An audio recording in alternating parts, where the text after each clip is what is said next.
Hello, good morning. तर बघा, आज सकाळीच मी बाहेर आले झाड बघायला. तर झाडाला बघा किती छान प्रत्येक फांदीला कळ्या आल्या आहेत.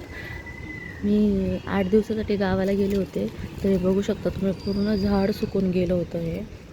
आणि मी काही खत वगैरे टाकत नाही. आता 2-3 वर्ष झाले मी काही खत टाकलेलं नाही आहे. मी फक्त एकच ट्रिक करते, की म्हणजे आपण तांदूळ वगैरे धुतो, बटाटे धुतो, भाजीपाला धुतो ना, तर ते सगळं पाणी मी गाळून घेते आणि झाडांना टाकते. तर तुम्ही बघू शकता,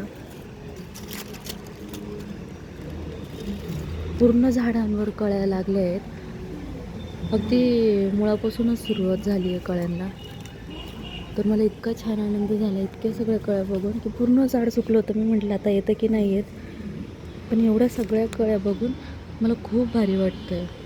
तर काही नाही, फक्त आपलं म्हणजे काही खत वगैरे नाही टाकलं तरीसुद्धा इतकं छान फुलांनी भरलं आहे माझं झाड. फक्त आपण जे पाणी फेकून देतो तांदळाचं, डाळीचं, भाज्या वगैरे धुतले, बटाटे धुतलेलं, तर ते पाणी मी झाडांना टाकते.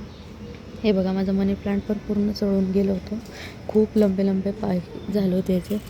हे बघू शकता तुम्ही खालीपर्यंत. पण 8 दिवसांमध्ये ऊन इतकं कडक होतं की सगळं जळून गेलं. पण हे बघा, लगेच नवीन रूट यायला सुरुवात झाली आहे. इकडे बघू शकता तुम्ही, हे बघा नवीन आलेत लगेच.